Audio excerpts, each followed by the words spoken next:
Hola de nuevo. En este tutorial vamos a hablar de la espectrorresonancia magnética. Algo dentro del mundo de los técnicos en radiología que inalcanzable. Sí que es verdad, y bien es verdad, que prácticamente ya en cualquier centro hospitalario, en cualquier equipo de resonancia magnética, tenemos opción de hacer espectrorresonancia magnética, pero como protocolo habitual, a no ser que sea un hospital en el cual tenga un buen servicio de neurocirugía y un buen servicio de neurología, tampoco es muy abundante el número de estudios que se hacen en estudios espectroscópicos. Bien, es verdad que es una técnica que ya está totalmente optimizada y está adaptada a cualquier protocolo de neuroradiología que empleemos. La espectrorresonancia magnética, quiero decir que forma parte de uno de los parámetros de lo que hoy en día está tan de moda, que se conoce como la resonancia magnética multiparamétrica. Cuando oí hablar de resonancia magnética multiparamétrica, dije, ¿qué es eso de multiparamétrica? ¿A qué se refieren con múltiples parámetros? La resonancia de por sí, todos los técnicos que trabajamos con resonancia magnética, sabemos que tienen muchos parámetros para formar una imagen, pero realmente multiparamétrica no se refiere a eso. Es algo más diagnóstico. Tiene que ver con los múltiples parámetros y entendiendo como los parámetros como las diferentes técnicas avanzadas para apoyar un diagnóstico final. Es algo parecido al PI-RAD de la próstata o al BI-RAD de la mama. Entonces, los parámetros más importantes que hay hoy en día en resonancia multiparamétrica son la resonancia magnética estructural, o sea, lo que es la imagen anatómica, la imagen estructural. Tenemos la imagen por difusión, la resonancia magnética por difusión. Tenemos la perfusión cerebral, o sea, la resonancia magnética por perfusión, la perfusión por resonancia magnética, que consiste en la administración de contraste al mismo tiempo que se adquieren imágenes con gran resolución temporal para obtener curvas de captación posteriores. Tenemos la espectrorresonancia magnética, que la vamos a ver en este vídeo, y tenemos la resonancia magnética funcional.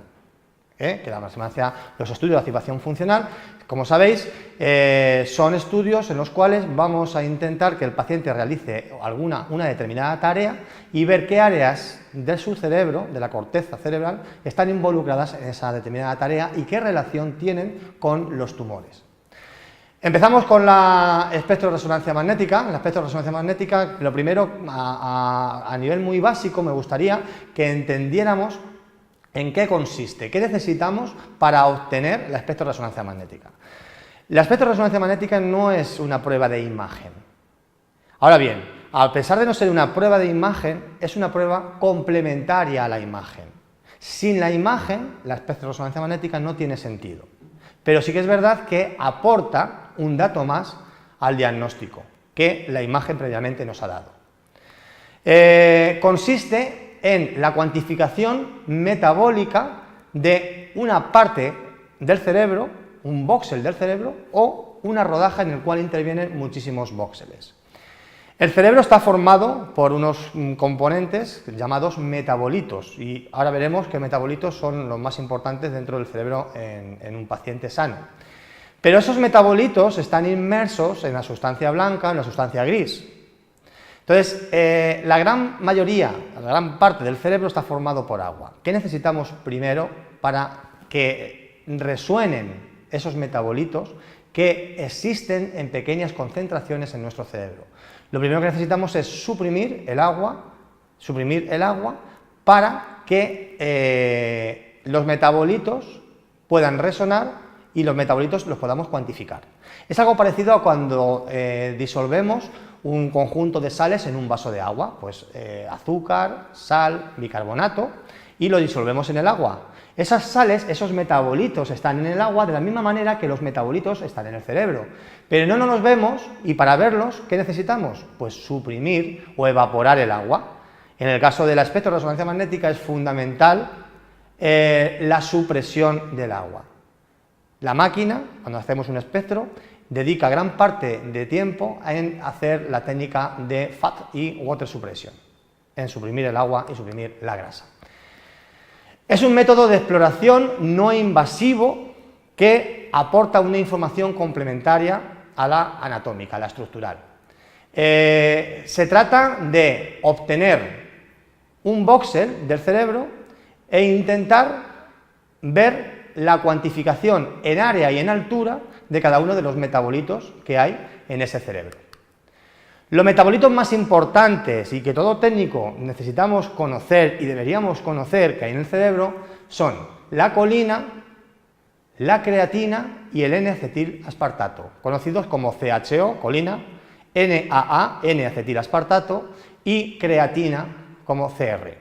Cada uno de estos metabolitos están involucrados en un determinado proceso cognitivo, en una determinada tarea, ¿no?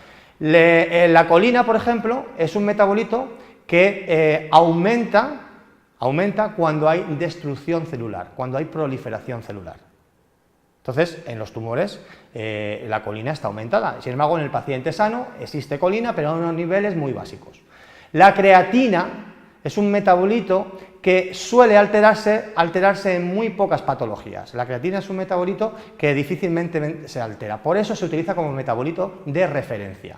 Y el N-acetilaspartato es un metabolito que tiene que ver con la actividad neuronal. Evidentemente, en un cerebro sano, el paciente tiene mucha actividad neuronal, con lo cual tiene un pico de N-acetilaspartato muy elevado. Este es el espectro típico de un cerebro de un paciente sano. Una colina bajita, una creatina que más o menos, si viéramos más espectros, veríamos que se mantienen unos niveles siempre idénticos, y un N-acetilaspartato alto, porque en este cerebro, un paciente sano, tenemos una gran actividad neuronal. Estos metabolitos van sufriendo pequeñas variaciones en función de la edad y en función de determinadas patologías. Aquí veis que este espectro está realizado no en una zona sana, sino en una zona tumoral, un tumor agresivo. Digo agresivo porque ya la imagen anatómica indica que hay zonas de necrosis, con lo cual quiere decir que hay mucha proliferación celular, hay mucho avance de las células malignas, ¿vale? Pero al mismo tiempo se van necrosando. La parte central de necrosis del tumor indica que es un tumor bastante agresivo. Si hacemos un espectro en la zona activa, que es la zona en donde hay captación del contraste, donde está puesto el voxel en la imagen, vemos que en esta zona ocurre todo lo contrario que en el anterior paciente, que era un voxel en un cerebro sano. En el anterior paciente había poquita colina porque no había mucha destrucción celular. Aquí hay mucha colina porque hay mucha destrucción celular. La creatina se mantiene en unos niveles parecidos. Y el N-acetilaspartato, en este caso, está disminuido. En el cerebro sano debería estar aumentado. Aquí, ese tumor está afectando a las neuronas, a la actividad neuronal, con lo cual el N-acetilaspartato está disminuido. Las técnicas que estamos viendo de espectroscopía son técnicas single voxel. Estas técnicas son ideales para analizar lesiones únicas o lesiones solitarias, pero podemos hacer lo que se llama la técnica multivoxel. La técnica multivoxel consiste en analizar un corte o un grupo de cortes dentro del cerebro, y cada uno de esos cortes está formada por múltiples voxeles. Esta técnica es algo menos fiable que la técnica single voxel, sin embargo, nos aporta mucho mayor información. ¿Por qué? Porque en una sola secuencia podemos tener acceso a información de cada uno de los voxeles de esa malla, de esa matriz que tenéis representada en la imagen. Incluso no solamente a uno, sino podemos hacer el promedio de voxeles de un grupo de voxeles y analizar el espectro de esa zona, en ese caso en la zona paraventricular de izquierda. Este es otro caso de un paciente en el cual hemos hecho un multivoxel en un tumor. Sin embargo, la zona que ahí estamos analizando es la zona sana. Como vemos, el espectro es un espectro sano, un espectro con una colina y una creatina más o menos en ratio, una colina y una creatina con una ratio de 1 aproximadamente, y un N-acetilaspartato elevado. Si pasamos a la siguiente imagen, vemos que en este caso hemos hecho un promedio de la zona patológica, y el espectro es totalmente diferente. La colina está elevada, la creatina sigue en su sitio, pero el índice colina-creatina ya no es 1, sino ya es superior a 2, patológico, y el N-acetilaspartato, que debería estar alto, está muy bajito porque hay mucha destrucción de neuronas. Pues bien, esto es todo. Me gustaría haberos sido de ayuda y que, sobre todo, pues haberos intentado transmitir a niveles básicos, por lo menos que sepáis distinguir un espectro de una lesión sana, de una lesión patológica y las posibilidades que tenemos y las indicaciones que tenemos para hacer el espectro. Muchísimas gracias.